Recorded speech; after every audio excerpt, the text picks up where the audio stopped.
पुरानी चीज़ों को रिपीट करके कुछ बनाएंगे। तो क्रिएट न्यू करते हैं और ओरिएंटेशन हॉरिजॉन्टल लेते हैं, क्रिएट कर लेते हैं।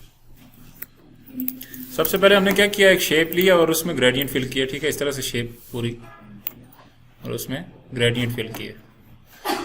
तो ग्रेडियंट कौन सा वाला लिया, ये वाला फ्री फॉर्म ग्रेडियंट। ठीक है, तो कलर्स यहाँ से आप उठा सकते हैं।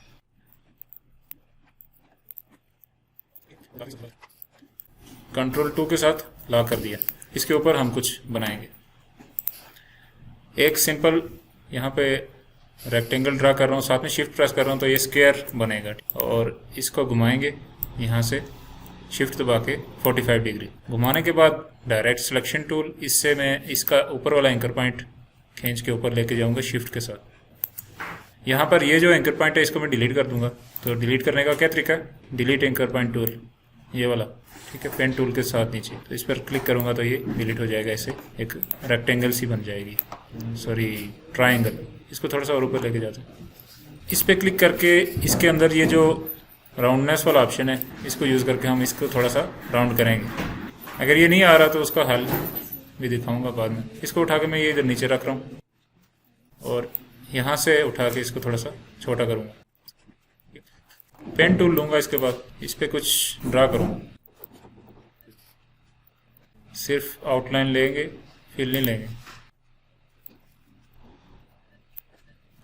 थोड़ा ऐसे टेढ़ा सा मैं इसको बना रहा हूँ, मतलब एस्केप दबा देंगे ताकि ये इस तरह से लाइन खत्म हो जाए। इसको थोड़ा सा ऊपर ले आते हैं, लाइन को थोड़ा सा बेशक घुमा लेते हैं, यहाँ पर रखते हैं। अच्छा, इसको अगर और इस शेप को मैं दोनों को सिलेक्ट करूँ तो ये लाइंस जो हैं फालतू, इनको मैं काट सकता हूँ। किससे, शेप बिल्डर टूल से। शेप बिल्डर टूल लिया, आल्ट प्रेस किया और इस पर क्लिक किया, इस पर क्लिक किया, तो ये इस तरह से बन गया। अब यहाँ पर अगर मैं क्लिक करूँ तो ये अलग शेप हो जाएगी और ये अलग शेप हो जाएगी। इस पर क्लिक करके मैं अलग कलर भर सकता हूँ और इसमें अलग। तो कल कलर्स की बात हुई थी तो आज यहाँ पे कलर्स भी यूज़ करेंगे। तो नीचे यहाँ पे मैं कोई और कलर भरूंगा, ऊपर कोई और। तो कलर भरने का तरीका मैंने आपको बताया था। यहाँ पर डबल क्लिक करें, यहाँ से कलर उठाएं, ओके कर दें। यहाँ पर भी कोई और कलर भरेंगे। एक तरीका होता है कलर कम्बिनेशन, आप यहाँ से खुद से बना सकते हैं। यहाँ पर विंडोज़ कलर, ठीक है, कलर वाला पैनल, ये वाला। यहाँ पर अगर इस पे क्लिक करें और शो ऑप्शंस पे क्लिक करें तो आपको ये CMYK में 4 हैंडल्स देता है। तो जो एडजस्टेंट इसके साथ कलर्स कम्बिनेशन बन सकते हैं वो खुद ब खुद आपको बता देता है कि मैजेंटा यहाँ पर आप दे सकते हैं इसके साथ। यहाँ से येलो के साथ ये वाला ग्रीन मैच करेगा, तो 2 कलर तकरीबन आपको ये बता देता है। तो यहाँ से मैं इसको ग्रीन को सिलेक्ट करूँगा तो ये 2 कलर जो हैं आपस में एडजेसेंट हैं, तो इसलिए ये बुरे नहीं लगेंगे, मतलब कलर कम्बिनेशन ठीक है। अच्छा, यहाँ से इसको मैं और इसको शिफ्ट प्रेस करके दोनों को सिलेक्ट किया, इसको सिलेक्ट किया तो ये अलग है, ठीक है। और इसको सिलेक्ट किया, शिफ्ट प्रेस करके और Ctrl+G कर देते हैं ग्रुप। और इसकी कॉपी बनाऊंगा पीछे एक और, या आगे, मतलब उठा के आल्ट प्रेस करके या शिफ्ट, बेशक दोनों प्रेस कर लें। और इसमें मैं कलर डिफरेंट भरूँगा, मतलब ये वाला कलर नीचे कर लूँगा, ये वाला कलर ऊपर। तो कैसे होगा, 2 तरीके हैं। एक तो आप डायरेक्ट सिलेक्शन टूल लें और एक एक सेलेक्ट करके उसका कलर चेंज करते जाएं। दूसरा ये है कि डायरेक्टली आप ये टूल लें, आई ड्रॉपर टूल। यहाँ से कौन सा कलर सेलेक्ट होया हुआ है, ब्लू। तो आल्ट प्रेस करके मैं इस पर क्लिक करूँ तो यहाँ पर ब्लू फिल हो जाएगा। अब यहाँ पर क्लिक करूँगा और आल्ट प्रेस करके इस पर क्लिक करूँगा तो इस पर ग्रीन हो जाएगा। इस ग्रीन वाले को इधर रख लेते हैं क्योंकि यहाँ पर ग्रीन है तो वो मिक्सअप हो रहा है थोड़ा। इसको इधर रख लेते हैं, एक तो उसको छोटी कर लेते हैं। दूर की चीज़ ज़रा छोटी नजर आती है। अब इसके ऊपर हम कुछ और ड्रा करेंगे। इलिप्स टूल ले रहा हूँ और यहाँ पर एक सर्कल ड्रा कर रहा हूँ। सर्कल ड्रा करने के बाद इसका कलर चेंज करूँगा मैं। यहाँ से भी CMYK से मैं इसका कलर चेंज कर सकता हूँ ऐसे। तो कलर कम्बिनेशन, मतलब मैंने आपको पहले बताया कि यहाँ से बना सकते हैं थोड़ा बहुत। इसको मैं इस पहाड़ के पीछे लेके जाऊँगा। तो 2 तरीके हैं, एक तो राइट क्लिक करके अरेंज में जाके send, bring forward, bring backward, ये वो, ठीक है, ये करके देखें। दूसरा ये इसकी शॉर्टकट कीज़ हैं, तो शॉर्टकट कीज़ अगर आप याद कर लें तो ज़्यादा बेहतर है। कंट्रोल और वो ब्रैकेट मैंने आपको जो बताई थी पी के आगे, वो दबाते जाएँ तो ये खुद बहुत पीछे चली जाएगी। अच्छा, ये तो हमने बना लिया, इसको हम इसके पीछे भी रख सकते हैं, कोई मसला नहीं है, आपकी मर्ज़ी है, अरेंज जिस तरह करना चाहें। ये पहाड़ इधर रखना चाहिए, ये वाला इधर रखना चाहिए, कोई मसला नहीं। अच्छा, इसके बाद यहाँ पर एक और चीज़ बनाऊँगा मैं, उसको दो तरीक़ों से बना सकते हैं, पेन टूल से भी बना सकते हैं और ब्रश टूल से भी। तो ब्रश टूल का भी इस्तेमाल देख लेते हैं। बादल की शेप बनाऊँगा, ठीक है।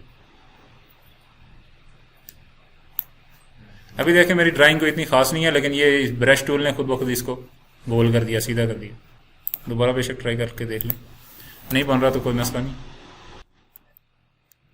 यहाँ से थोड़ा सा मसला है, इसको हम एडजस्ट कर सकते हैं बाद में भी। ये चूंकि स्ट्रोक होती है जो हमने बनाई है, तो यहाँ से उठा के आप बाद में इसको अरेंज भी कर सकते हैं। इन दो पॉइंट्स को मैं ज्वाइन कर दूंगा आपस में, ठीक है। ये सिलेक्ट किया और ये वाला शिफ्ट प्रेस के सिलेक्ट किया, क्योंकि ये अलग अलग है ना।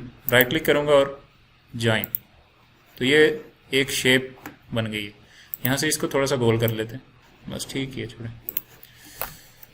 अच्छा, इसकी स्ट्रोक काफ़ी ज़्यादा बड़ी है, तो मैं चाहता हूँ कि स्ट्रोक इतनी हो जितनी इसकी है, और कलर भी ये वाला फिल हो। तो हम आई ड्रॉपर टूल पे जाएंगे और इस पर क्लिक करेंगे तो सिंपली इसमें ये वाला कलर फिल हो जाएगा। और इसमें जो स्ट्रोक है वो कितनी है देखते हैं, 1 पॉइंट, और इसमें स्ट्रोक है, अच्छा इसमें 1 पॉइंट ही दिखा रहा है, लेकिन वो हमने इससे बनाया हैंड ब्रश टूल से, इसलिए इसको थोड़ा सा बड़ा करते हैं। इसके ऊपर एक पेन टूल से एक और लाइन ड्रा करेंगे, सिर्फ आउटलाइन लेंगे, बस इतनी सी। इसका कलर चेंज कर लेते हैं, बेशक लाइन का, इसका ये वाला कलर। अच्छा, आउटलाइन का कलर चेंज करना है। अभी मैं सिंपल अगर इस पर क्लिक करके आउटलाइन या स्ट्रोक का कलर चेंज करना है, तो किसी कलर पे क्लिक करता हूँ तो ये फिल में ही कलर भरेगा, या मतलब जो इसमें कलर होंगे उसी तरीके से वो उसमें भी भरेगा। तो अगर आप शिफ्ट प्रेस करके इस पर क्लिक करते हैं तो सिर्फ स्ट्रोक में कलर आएगा। उस स्ट्रोक को आप थोड़ा सा बढ़ा भी सकते हैं, बस इतना ही बहुत है मेरे ख्याल से। ये एक समझ लें आर्ट या बच्चों की ड्राइंग, वो हमने इस पर बनाई है। अब इसको आप ग्रुप करके कंट्रोल जी के साथ ग्रुप करेंगे, लेकिन पिछला वो जो है वो लॉक होया हुआ है, बेशक लॉक होया हो कोई मसला नहीं, आगे वाली चीज़ें बेशक ग्रुप कर लें। कंट्रोल जी के साथ ग्रुप कर दिया, अब ये सारी चीज़ें ग्रुप हैं। अच्छा, एक और चीज़, ग्रुप करने से पहले ऑब्जेक्ट पे जाएं, यहाँ पर एक ऑप्शन है एक्सपेंड अपीयरेंस, एक्सपेंड अपीयरेंस। तो ये क्या करता है काम के, जो भी स्ट्रोक होती है उसको ये फिल में कन्वर्ट कर देता है। ज़्यादातर हम इसके लिए यूज़ करते हैं। या अगर इस पर क्लिक करें ऑब्जेक्ट एक्सपेंड पे, तो यहाँ पर आपको ऑप्शन भी देता है कि फिल को एक्सपेंड करना चाहते हैं, स्ट्रोक को एक्सपेंड करना चाहते हैं, किस चीज़ को, ग्रेडियंट को भी एक्सपेंड कर लेता है। तो ग्रेडियंट को अक्सर लोग एक्सपेंड नहीं करते, उसकी वजह होती है। तो एक्सपेंड का मतलब ये है कि ये जो स्ट्रोक है ये फिल में कन्वर्ट हो गई है। अगर आप इस पे क्लिक करेंगे तो ये देखें फिल आ रहा है, फिल का कलर आ रहा है और स्ट्रोक का नहीं आ रहा, मतलब स्ट्रोक इसमें से ख़त्म हो गई। ये जो ब्लैक बॉर्डर है, इस पर अगर डबल क्लिक करके इस ब्लैक वाले बॉर्डर पे क्लिक करें तो ये भी अब सब फिल बन गया। इसका फ़ायदा क्या है? इसका फ़ायदा ये है कि अगर आप इलस्ट्रेटर की ये वाली फाइल किसी को देंगे, मतलब इसको आप सेव करते हैं, कंट्रोल एस के साथ मैं इसको सेव करता हूँ, कंट्रोल एस दबाया तो चाइल्ड डॉट के नाम से, और सेव कर देते हैं। यहाँ पर ये आपको वर्जन भी देता है कि कौन सी वर्जन में आप इसको सेव करना चाहते हैं। लेटेस्ट आपके पास जो भी होगी वो यहाँ पर शो करेगा 2020, ओके कर दें, ठीक है। ये आप बाद में भी यूज़ कर सकते हैं। और जो मैं आपको बता रहा था कि जिस क्लाइंट को आप देंगे या इस बंदे को देंगे, वो जब खोलेगा इसको तो वो ख़राब नहीं होगी, क्योंकि आपने एक्सपेंड की हुई है। इसी तरह अगर कोई टेक्स्ट है तो उसको आपने क्रिएट आउटलाइन कर देना है राइट क्लिक करके, इन चीज़ों को एक्सपेंड कर लिया करें। और उसके बाद अगर आपने इसको एज आ इमेज सेव करना है तो इसके लिए आपको क्या करना पड़ेगा, फाइल में जाके एक्सपोर्ट का ऑप्शन है, यहाँ पे export for screens, export as और सेव फॉर वेब। हम ज़्यादातर ये वाला यूज़ करते हैं ऑप्शन, सेव फॉर वेब। तो ये आपको ऑप्शन दे रहा है कि आप इसको जेपीजी में, पीएनजी में, किस चीज़ में कन्वर्ट करना चाहते हैं। पीएनजी हम यूज़ करते हैं अक्सर हाई रेजोल्यूशन के लिए, जेपीजी जो होता है या जेपैक ये लो रेजोल्यूशन के लिए इस्तेमाल होते हैं। ये सब रास्टर इमेजेस होती हैं। रास्टर मतलब कि इनको इससे ज़्यादा एक्सपेंड, जितना आपको नज़र आ रहा है इससे ज़्यादा एक्सपेंड करेंगे तो ये ख़राब होना शुरू हो जाती है। तो आप इसको सेव कर सकते हैं, जितनी इसकी विड्थ हमने जितना ड्रा किया है इसको उसी हिसाब से इसको सेव कर सकते हैं, या इसको बड़ा कर सकते हैं। यहाँ पर ये ऑप्शन दिया गया कि इसकी विड्थ और हाइट आप कितनी रखना चाहते हैं। अब ये 100% पे आपको इतना दे रहा है 792 पिक्सल्स इसकी विड्थ है और हाइट इसकी 612 पिक्सल्स। तो अगर आप इसकी परसेंटेज 200% कर दें तो ये देखें 1584। अगर इस पर मैं क्लिक करता हूँ तो ये आपको देखें बड़ा करके देगा। तो मतलब ये अब अच्छी क्वालिटी में सेव होगा। JPEG में ही करते हैं लेकिन अच्छी क्वालिटी में होगा क्योंकि हमने इसको 200% बड़ा कर दिया। अब सेव पे क्लिक करूँगा, चाइल्ड आर्ट के नाम से ही इसको सेव कर देते हैं। चाइल्ड आर्ट के नाम से ये JPG हमारी सेव हो चुकी है। अब इसको हम मोबाइल फ़ोन में डाल के किसी को भेज सकते हैं, लेकिन इलस्ट्रेटर की जब आप फाइल किसी को भेजते हैं तो वो उसको नहीं खुलेगी जब तक उसके पास कोई सॉफ्टवेयर नहीं है, इलस्ट्रेटर है या कोरल ड्रा है या इस तरह का सॉफ्टवेयर जो कि इस फाइल को चला सके। लेकिन ये फाइल हर किसी के पास चल जाएगी क्योंकि ये इमेज है, ठीक है, जो हमने बनाया उसको एक्सपोर्ट कर लिया। तो एक्सपोर्ट करने का मेथड मैंने आपको थोड़ा सा बताया है। एक और तरीका है Alt-Ctrl-Shift-S, ये इसका शॉर्टकट की है Alt-Ctrl-Shift-S, ये एक ही हाथ से आप दबा सकते हैं तो ये वही वाला ऑप्शन वापस आ जाता है। इसके आगे ये दिया भी गया, फाइल पे जाएं, एक्सपोर्ट पे जाएं, ठीक है, तो ये आप ये भी दबा सकते हैं। एक्सपोर्ट पर स्क्रीन्स पर जाएं तो यहाँ पर भी आपको ये ऑप्शंस देता है PNG JPG वगैरह के, इस तरह से भी आप सेव कर सकते हैं। लेकिन इसमें आप देखें कि ऑप्शन नहीं दे रहा कि आप इसको बड़ा कर सकें, 200% कर सकें, 400% कर सकें। एक और ऑप्शन है जो वो भी देख लेते हैं एक्सपोर्ट में जाके, एक्सपोर्ट एज वाला।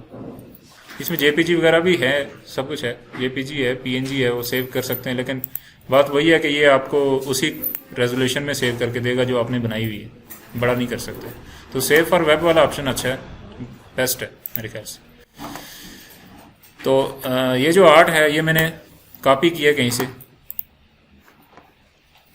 YouTube पर एक शो हो रहा था, यहाँ पर कहीं अभी शो ही नहीं हो रहा, यहाँ पर कहीं शो हो रहा था, मैंने इसको देखा था तो मैं सोच रहा था इसको आपको बना के दिखाऊंगा।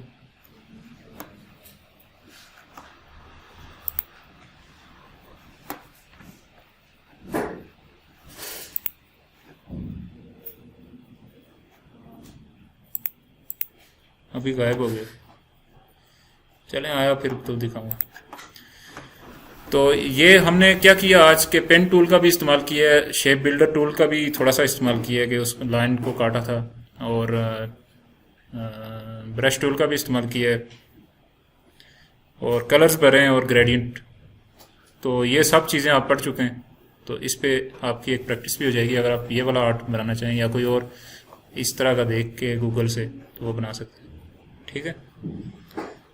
चलें आज की क्लास इतनी हुई, कोई क्वेश्चन है तो पूछें।